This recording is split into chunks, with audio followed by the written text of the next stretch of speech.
성가대에 오늘 자리가 좀 넉넉하죠. 미국으로 터키로 출장 가고 당직석에 아시안게임 훈련시킨다고 거기 또 그렇게 하고 세계적이고 열심히 사는 그 모습은 참 좋은데 조금 자리가 좀 비어서 그게 좀 마음이 좀 그렇습니다. 너무 잘나도 안 돼요. 어쨌든 좋은 일입니다. 오늘 우리가 함께 읽은 말씀 가지고 행함이 따르는 믿음. 근데 좀 빠져도 오늘 찬양이 참 이제는 그 성가대원 한 분 한 분들이 다 나름대로 다 그 역량 있게 잘 감당하셔서 아주 좋은 찬양, 하나님께서 기쁘게 받으시는 찬양이 된 줄로 그렇게 믿습니다. 찬양 좋았죠? 하나님께서 기쁘게 받으셨으리라고 생각합니다. 오늘 우리가 읽은 말씀을 가지고 행함이 따르는 믿음이라는 제목으로 같이 말씀을 나누고자 합니다. 우리는 오직 예수 그리스도께서 나의 구세주가 되심을 믿음으로 구원을 받는다는 사실을 확실히 믿습니다. 우리의 어떤 노력이나 행위가 하나님께서 우리를 구원하시는 이 구원의 어떠한 작은 조건도 될 수가 없음을 믿습니다. 만약에 그런 것이 있다고 믿는다면 그것은 오직 의인은 믿음으로 말미암아 살리라는 로마서 1장 17절에 있는 이 말씀과 다르게 믿는 것입니다. 너희는 그 은혜에 의하여 믿음으로 말미암아 구원을 받았나니 이것은 너희에게서 난 것이 아니요 하나님의 선물이라고 에베소서 2장 8절에 분명히 말씀하고 있고, 행위에서 난 것이 아니니 이는 누구든지 자랑하지 못하게 함이라는 에베소서 2장 9절에 있는 이 말씀을 통해서 볼 때에 구원은 오직 하나님이 우리를 위해서 예수 그리스도를 통해서 허락하신 바로 그 십자가의 피의 공로를 우리가 전적으로 믿음으로 우리가 구원을 얻는 것을 믿습니다. 구원에 대해서 이러한 믿음을 가지고 주 앞에서 굳건하게 서 있어야 되는데 우리 죄된 인생은 뭔가 우리의 노력을 자꾸만 거기에 첨가하려고 하는 그러한 면을 갖고 있습니다. 그냥 받으면 좀 미안하잖아요. 그러니까 내가 뭔가를 좀 해야 되겠다는 생각이 드는데 이런 일들이 초대교회 시대에 많이 일어났습니다. 그래서 그들은 안식일을 지켜야 된다, 또 할례를 받아야 된다, 이렇게 하면서 율법주의의 어떤 부분들을 가지고 들어오게 되는 것입니다. 그런데 바로 이와 같이 순수한 복음 외에 어떤 것을 첨가하려고 하는 이런 것들이, 이러한 시도들이 바로 하나님께서 우리를 위해서 하신 이 엄청난 이 구원의 은혜, 이 복음을 약화시키는 그러한 것으로 나타나게 되었고, 이것이 하나의 교리적으로 가게 될 때에 이단으로 나아가는 발판이 되었던 것입니다. 그렇다면 믿음으로 말미암아 구원을 얻는, 믿음으로 말미암아 얻는 구원이라고 할 때에 그 믿음이 어떤 믿음을 말하는가, 이것이 대단히 중요합니다. 야고보는 물건도 진짜와 가짜가 있듯이 믿음에도 참 믿음과 거짓 믿음, 산 믿음과 죽은 믿음이 있음을 지적하고 있는 것입니다. 죽은 믿음은 어떤 믿음을 말하고 있는지 14절 말씀부터 17절 사이에서 야고보는 잘 말해주고 있습니다. 17절에 보면 이와 같이 행함이 없는 믿음은 그 자체가 죽은 것이라 했습니다. 참되고 살아있는 그러한 믿음은 생활에 열매로 나타나게 되어 있는데 열매가 없다면 죽은 믿음이라는 것입니다. 예로 오늘 말씀에 보면 형제나 자매가 헐벗고 굶주리고 있는데 자기는 그들을 얼마든지 따뜻하게 먹일 수 있는 여건이 있음에도 불구하고 말로만 평안히 가라, 덥게 하라, 배부르게 하라 그렇게 말한다면 그것이 굶주리고 있는 사람에게 무슨 유익이 있겠느냐라고 말하고 있습니다. 내게 도와줄 수 있는 여력이 있고 도와주도록 성령께서 감동을 주셨음에도 불구하고 내가 가진 것을 나눠주기 싫은 이런 욕심 때문에 이런저런 핑계를 대고 도와주지 않는다면 그것은 바로 죽은 믿음이라는 것을 말씀하고 있습니다. 이 말씀은 부자는 무조건 가난한 사람을 도와야 한다, 혹은 가난한 사람은 도움을 받는 일에 있어서 무슨 자격이 있다라는 그런 뜻이 아닙니다. 우리가 부자라고 이야기할 때 우리나라 사람들은 대체로 좀 이중적인 생각을 갖고 있는 경우가 많습니다. 들어보면 뭐 다 부자 되고 싶어가지고 그냥 부자 되는 것을 다 원하는데, 부자 된 사람들을 부자를 보는 시각은 그렇게 좋지를 않습니다. 부자 되기를 원하면서도 막상 부자가 되어 있는 사람을 볼 때는 아주 부정적인 시각으로 부자를 보는 그런 이중적인 태도를 취하는 경우가 많이 있다는 것이죠. 물론 부자가 되는 일에 있어서 우리가 아주 나쁜 방법으로, 다른 사람을 속여서 빼앗는 방법으로, 투기하는 그런 방법으로 부자가 되었다면 그러한 부자는 마땅히 비난을 받을 만하죠. 그런데 부자가 되는 일에는 여러 가지 조건들이 따릅니다. 가만히 있는데 부자가 되지는 않습니다. 어떤 사람들은 부모를 잘 만나서 많은 유산을 타고 나서 부자가 되는 경우도 있고, 또 어떤 사람은 원래 부자가 아닌데 자기가 가지고 있는 땅이 갑자기 개발이 된다고 땅값이 치솟아서 그렇게 부자가 되는 경우도 있습니다. 예전에 보니까 우리 여기 남강 넘어가면은 단목들이 있죠.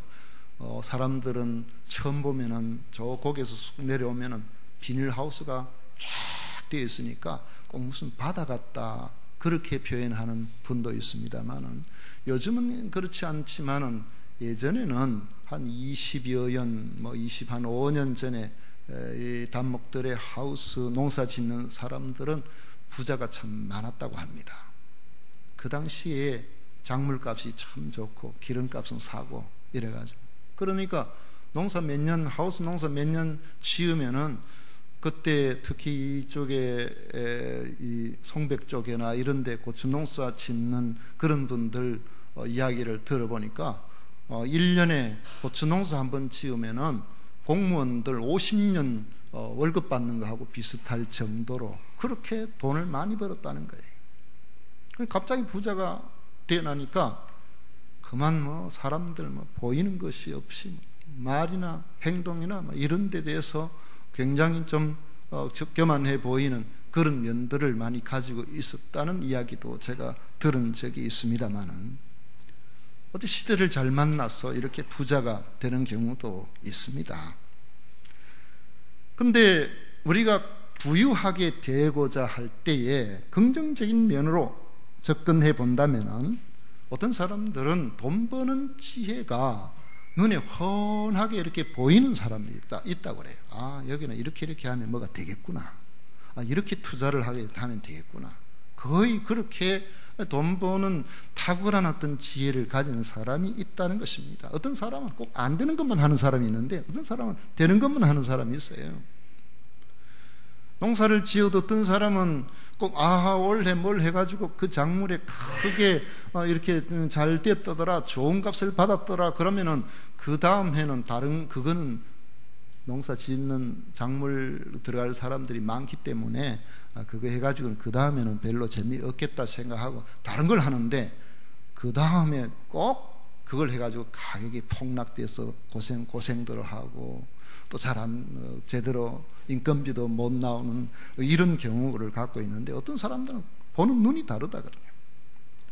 어떤 사람들은 자기의 삶의 태도가 성실하고 근면해서 어느 누구보다도 일찍 일어나서 최선을 다해서 살아가는 그러한 삶의 태도가 그를 부유하게 만들어주는 경우가 있습니다. 예전에 좀 세월이 오래됐습니다만은 제가 저 산골에 목회할 때에 그 지역에 한 분이 그렇게 이야기를 하셨어요. 저보고 하는 이야기가, 저는 아침에 남들이 깨지도 않았을 때 일찍이 일어나서 산중으로 올라간답니다. 거기 금성산이라고 아주 산세가 좋은 산이 있습니다.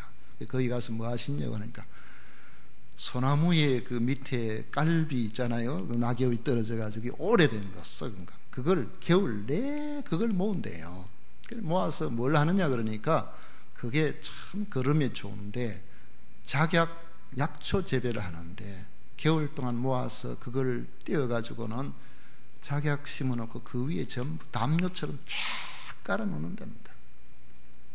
그래 놓고는 이제 봄 되고 이렇게 하면은 그 삭이 이렇게 나게 되면 그게 이렇게 옆으로 깔아서 놨기 때문에 잔풀이 안 나고, 또 거기에 미생물이 있어서 다른 여러 가지 병들이 잘 걸리지를 않고, 걸음도 아주 좋고, 다른 사람들보다 농사가 굉장히 잘 된다는 거죠. 그 이분은 오전 동안은 그렇게 일을 하고 점심을 먹고 나면은 군에 갑니다.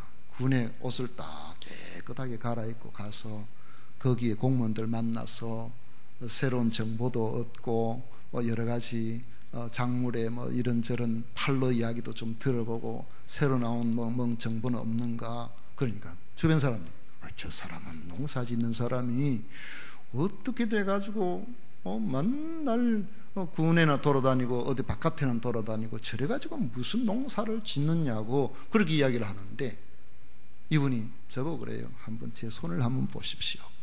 손을 이렇게 보는데 손에 굳은 살이 얼마나 끼어 있는지요. 다른 사람은 아침 먹고 나와서 일하는, 자기는 새벽부터 해가지고 다 해놓고는 오후에는 정보를 얻고 이런 일을 한다는 것이죠.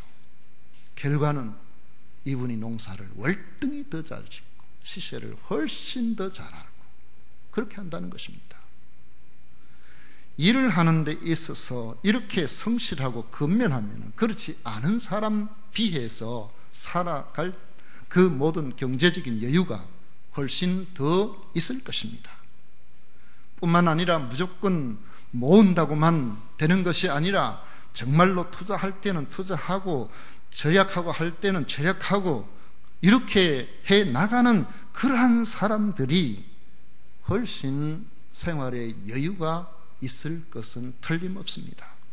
우리가 잘 알듯이 근면과 절약이 몸에 배어 있고, 그리고 그들의 삶 속에서 이 절약한 그 여유를 가지고 선한 일들을 힘써 왔던 과거의 미국의 청교도들, 이러한 분들이 선한 일에 힘쓰면서도 훨씬 더 생활이 건실하고 중산층에 해당되는 그러한 삶의 여유를 가지고 있다는 것은 잘 압니다.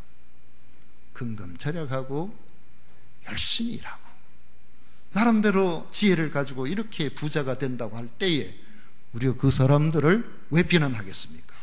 왜 그들에게 우리가 잘못됐다라고 이야기하겠습니까? 어떤 선한 일을 할 때에 그런 사람들이 더 크게, 더 넉넉하게 하지 않겠습니까? 그러한 부자는 좋은 부자예요. 여러분, 그런 좋은 부자가 많이 되시기를 축원합니다. 그런데 가난하게 되는 경우를 우리가 생각해 보십시오. 가난하다고 무조건 우리가 비난할 것만은 아니고, 어떤 이들은 원래 타고난 재산이 많이 있고 열심히 일하고 이렇게 하는데도 선한 일에 쓰는 그 일에 더 마음이 많이 가서 최선을 다해서 선교에 힘쓰고 구제에 힘쓰고 주변에 여러 담는 이런 일들에 힘을 많이 기울일 때에 수입보다 지출이 많게 되면은 가난하게 되는 것 아니겠습니까? 이렇게 가난하게 되는 것은 그것을 감수하고 살아갈 때에 분명히 주님께서 그들의 삶에 하나님께서 인정하시는 바가 있으리라고 생각합니다. 어떤 사람들은 가난하고 싶지 않습니다. 성실하고 근면하게 삽니다. 그렇지만 때가 맞지 아니해서 가난하게 되는 경우도 있습니다. 타고난 선천적인 능력이 한계가 있어서 열심히 일한다고 해도 가난하게 살아갈 수가 있습니다. 이런 경우 우리가 가난하다고 해서 누가 그들을 향하여서 손가락질을 할 수 있겠습니까? 그러나 물질에 있어서 무신경해서 있으면 있는 대로 다 써버리고 무절제하고 게으르고 욕심이 많아서 함부로 그렇게 해나가는 이런 일들 때문에 가난하게 된다면 그 가난은 정말로 여러 사람들을 힘들게 할 수가 있는 가난이라고 말할 수가 있겠습니다. 그렇지만은 이렇게 가난하다고 하더라도 우리가 그렇게 가난하여서 당장 먹을 것이 없어서 굶어 죽을 상황이 된다고 할 때에 나는 정당하게 돈을 벌었고 당신은 잘못해서 그렇게 하니까 과욕을 부리든지 낭비를 했든지 잘못해서 그렇게 하니까 당신에 대해서 나는 책임이 없다, 우리가 그렇게 과연 말할 수가 있을까요? 그건 아닙니다. 우리가 부유하게 되었다는 것 자체만으로도 그것은 바로 사회적 책임을 가지게 되었다는 것을 의미합니다. 절대 빈곤 상태에 있는 사람 어떤 식으로 그렇게 되었든지 간에 그들을 외면하는 것은 옳지 않다는 것입니다. 신명기 8장 18절에 보면 내 하나님 여호와를 기억하라, 그가 내게 재물 얻을 능력을 주셨습니다 했습니다. 여러분, 우리가 누구보다도 더 뛰어난 재물 얻을 지혜를 가지고 건면하고 성실하고 그렇게 해서 잘 살게 되었다고 하더라도 내가 한 것처럼 그렇게 보이지만은 하나님께서 내게 그렇게 할 수 있는 능력을 주셨기 때문이라는 사실을 우리는 잊어버리면 안 됩니다. 아무리 지혜롭고 똑똑한 사람도 몸 아파 보세요. 아무것도 못하잖아요. 하나님께서 우리에게 주신 것 가지고 우리가 최선을 다해서 그렇게 하는 거기 때문에 내가 열심히 수고하고 내가 안 먹고 절약하고 내가 이렇게 했지만은 하나님께서 내게 재물 얻을 이런 능력을 주셨다라는 이런 믿음을 가지고 기본 생계를 걱정하는 이들이 내 주변에 있으면은 그들을 외면하지 말아야 하는 것이 하나님께서 우리에게 원하시는 바라는 것입니다. 하나님께서 우리에게 섬기라고 주신 기회로 인식해야 된다는 것입니다. 그러므로 형제가 공경에 처해 굶고 있음에도 인색한 마음 때문에 말만 하고 도와주지 않으면 그러한 믿음은 바른 믿음이 아니라고 말씀하고 있는 겁니다. 18절 말씀부터 19절까지 보면은 이 믿음 이야기를 할 때에 귀신도 믿음이 있다는 것을 말씀하고 있습니다. 귀신이 무슨 믿음이 있을까요? 귀신이 가지고 있는 믿음은 어떤 믿음일까요? 첫째로는 18절에서 19절 말씀 사이에 보면은 하나님의 존재를 믿는 믿음을 갖고 있습니다. 18절 19절 한번 같이 읽도록 하겠습니다. 같이 읽습니다. 어떤 사람은 말하기를 너는 믿음이 있고 나는 행함이 있으니 행함이 없는 내 믿음을 내게 보이라. 나는 행함으로 내 믿음을 내게 보이리라 하리라. 내가 하나님은 한 분이신 줄을 믿느냐? 잘하는도다. 귀신들도 믿고 떠느니라. 귀신도요 하나님을 압니다. 귀신도 하나님의 존재를 믿습니다. 하나님 계신 것을 너무너무 잘 알아요. 또 귀신도 예수님의 신성을 믿습니다. 마가복음 3장 11절에 보면 더러운 귀신들도 어느 때든지 예수를 보면 그 앞에 엎드려 부르짖어 이르되 당신은 하나님의 아들이로소이다 했습니다. 여러분, 당신은 하나님의 아들입니다. 이건요, 사람 가운데서 특별히 예수님이 누구신지에 대해서, 예수께서 그리스도라는 사실에 대해서 고백함으로 크게 칭찬을 받았던 신앙 고백에 해당됩니다. 마태복음 16장 보면은 예수님께서 제자들을 향하여 너희들은 나를 누구라 하느냐, 다른 사람들은 뭐 세례 요한이다 뭐다 이렇게 하는데 베드로가 툭 나서서 하는 말이 주는 그리스도시요 살아계신 하나님의 아들이십니다. 마태복음 16장 16절에 보면 그러잖아요. 그러니까 예수님께서 성경에 나오지는 않지만은 아마 제 생각 같아서는 그 당시에 예수님에 대해서 바로 아는 사람들이 거의 없었으니까 손뼉을 아마 착 쳤을 거예요. 바요나 시모나, 내가 복이 있도다. 어떻게 이런 신앙 고백 잘 했나? 그거 하나님께서 너에게 넣어주신 고백이야.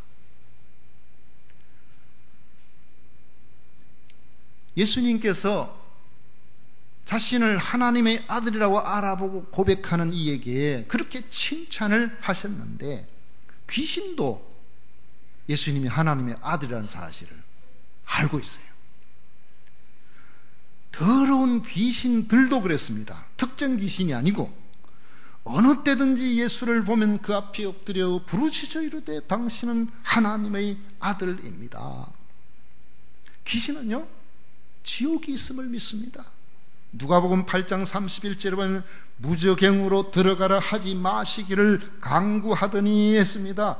이런 믿음을 보면은 하나님의 존재나 예수님의 신성이나 지옥 심판을 믿지 못하는 이 땅에 얼마나 많은 사람들이 있습니까? 그런 사람들보다 귀신의 믿음이 얼마나 낫습니까? 귀신은요, 감정도 있어요.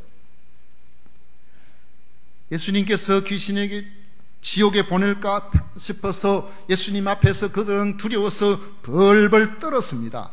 엄청난 짓을 하고도 하나님 앞에 망령된 행위를 하고도 눈도 깜짝하지 아니하는 이러한 사람들에 비해서 귀신이 얼마나 양심적입니까? 그렇지만은 귀신은 구원을 받지 못합니다. 귀신은 구원의 소망이 없습니다. 왜 그렇습니까? 하나님을 의지하는 믿음을 귀신은 갖지를 않기 때문에, 하나님의 말씀에 순종하는 믿음을 그들은 가지지 않습니다. 아는 것만으로 구원을 얻는 것이 아니기 때문에 그렇습니다. 아는 것만으로 그것을 우리는 믿음이라고 생각하기 쉬운데, 아는 것만 반드시 믿음은 아니라는 거죠. 결단과 순종이 있어야 그것이 믿음의 열매로 나타나게 되는 것입니다. 1824년 프랑스에서 출생한 찰스 블론딘이라는 아주 세계적인 줄타기 고개사가 있었습니다. 이 사람이 35세 때에 1858년 6월 30일에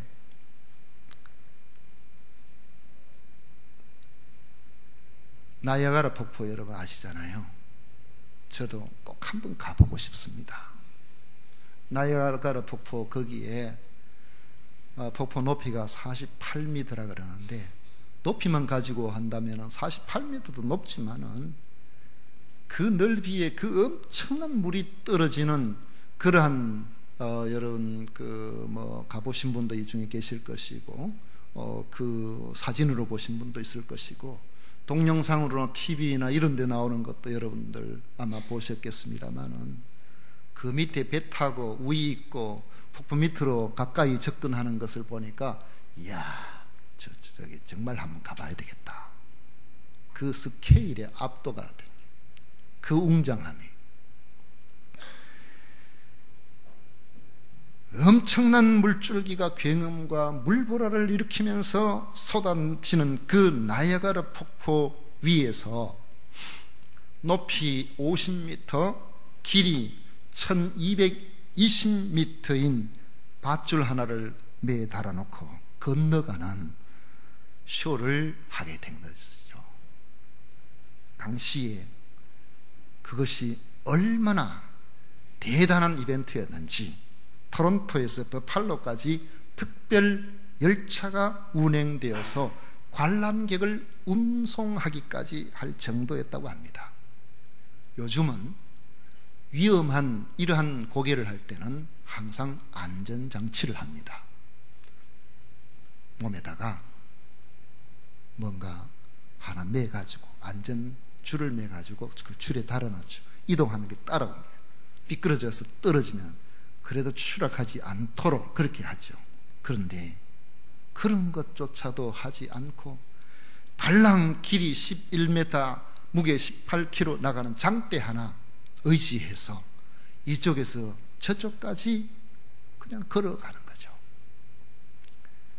수많은 사람들이 이곳저곳에서 가슴 졸면서 보고 있는데 이 찰스 블론딘이 한 발자국 한 발자국 미국 땅에서 캐나다를 향하여서 그 외주를 타고 걸어가는데 마침내 캐나다에 도착을 하게 되었습니다.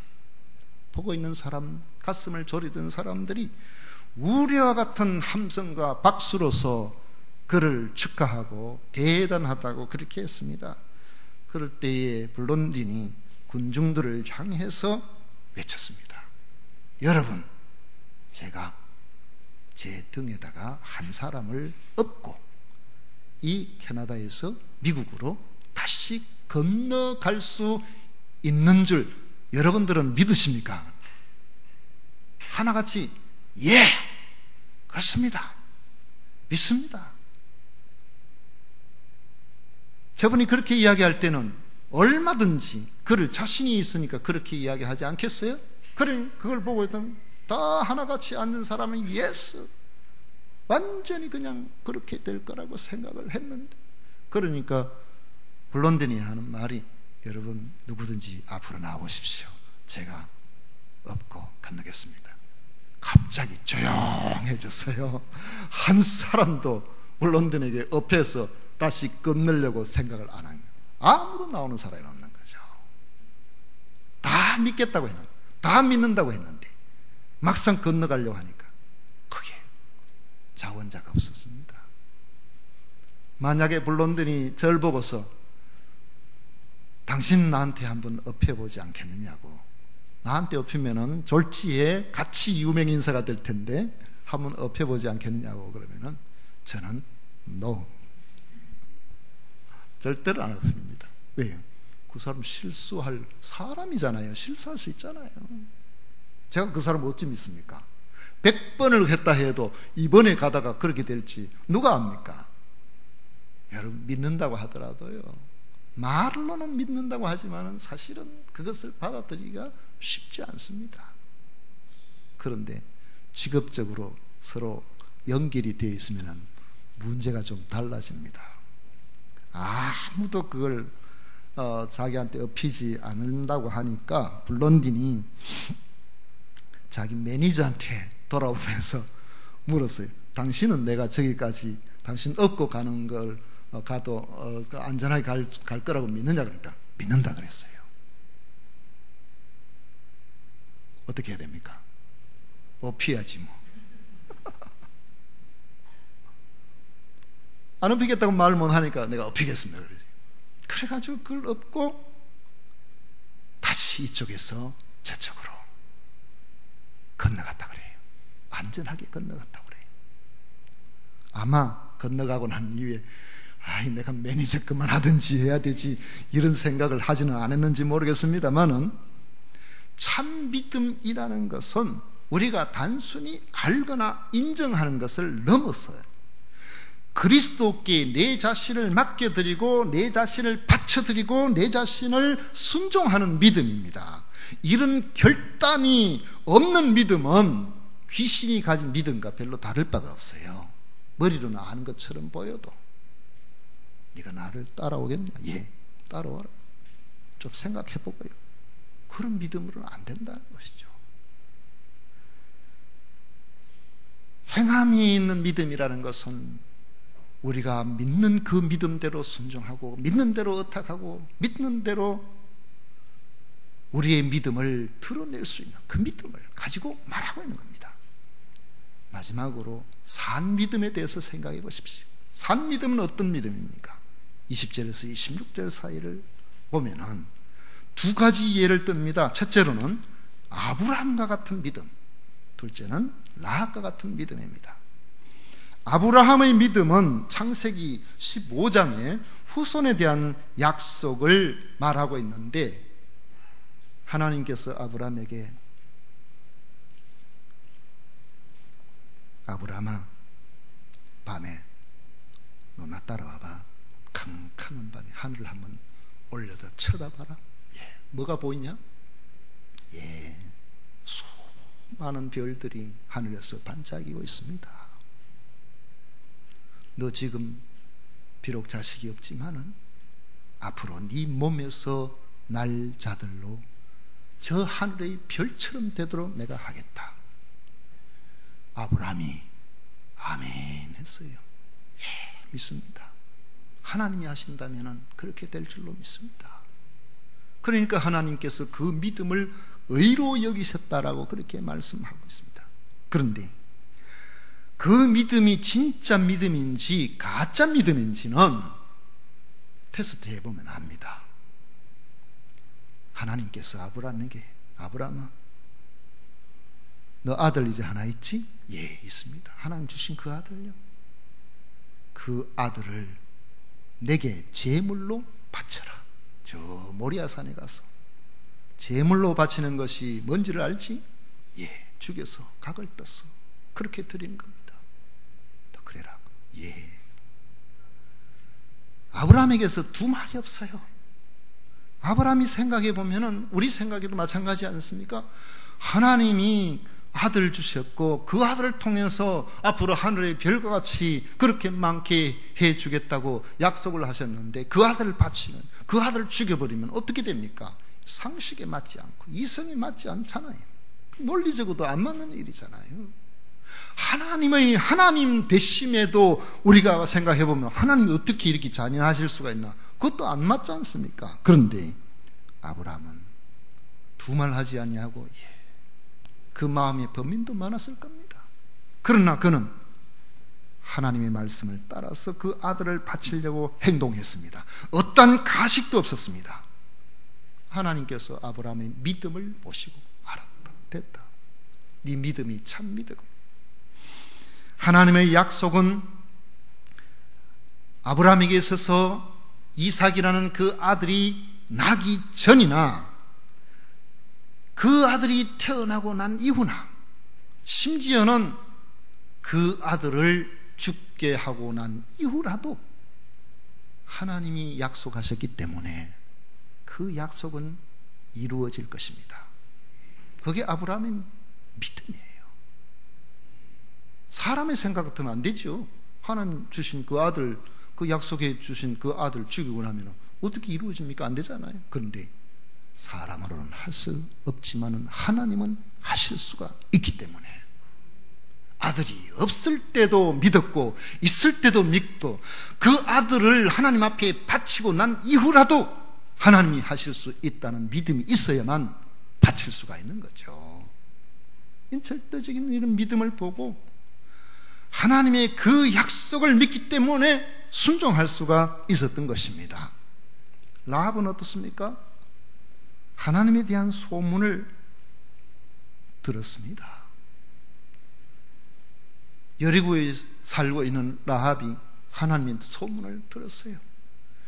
이스라엘 백성들을 하나님께서 그 당시에 초강대국인 애굽에서 나오게 그렇게 탈출을 시키고 추격하는 그들을 홍해 바다에 완전히 그 애굽의 군대를 수장시키고 그리고 40년 동안 만나를 먹으면서 마지막에는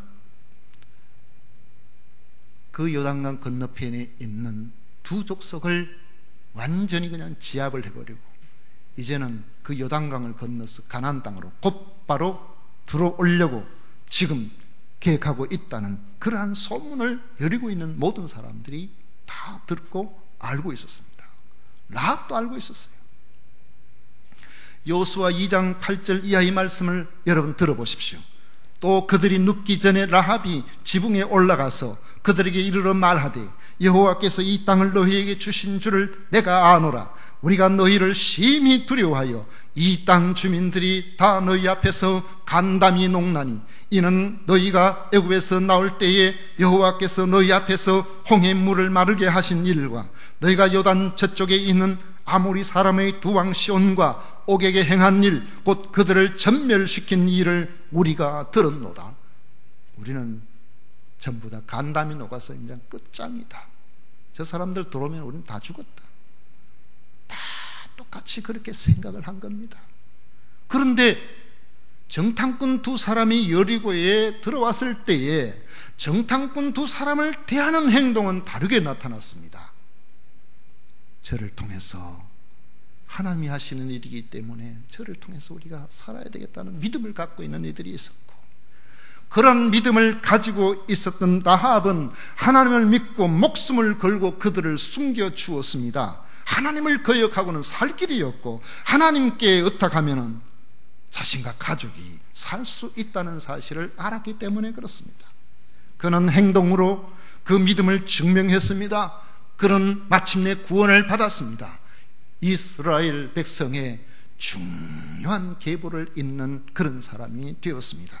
다른 사람들은 정탐꾼 들어왔을 때에 저 잡아줘, 죽이자, 저 없애야 된다. 끝까지 이스라엘 백성과, 아니 하나님과 대적하다가 온 여리고가 멸망되고 말았던 것입니다. 행함은 믿음의 열매입니다. 무화과 나무는 무화과를 열게 되어 있죠. 우리가 가진 그 믿음이 참 믿음이라면 반드시 선한 열매, 행함이라는 열매가 따라오게 되어 있다는 것입니다. 그들이 믿음의 열매를 맺을 때에 하나님께서는 아브라함을 친구라고 했습니다. 라합에게는 믿음의 계보를 잇는 이러한 영광을 우리에게 라합에게 주셨습니다. 여러분, 우리가 가지고 있는 믿음은 어떻습니까? 머리로만 하는 믿음입니까? 아니면 우리의 좋은 삶이 주님께서 보시기에 합당한 그러한 믿음입니까? 예수 그리스도께 우리 자신을 맡기고 주님이 말씀하신 그 말씀을 따라서 그 믿음대로 살아가는 그러한 믿음인가 말이죠. 여러분, 주님께서는 머리로만 그냥 믿습니다 해놔놓고 행동은 따로 하는 그러한 믿음을 참 믿음이라 보시지 않습니다. 오늘 우리가 가지고 있는 이 믿음이 어떤 믿음인지 좀 머리 아프게 깊이 있게 우리 스스로가 반성하는 마음으로 깊은 생각을 하시면서 주 앞에서 행함이 따르는 참 믿음의 소유자로 나아가는 귀한 발걸음을 내딛는 여러분 되시기를 축원합니다.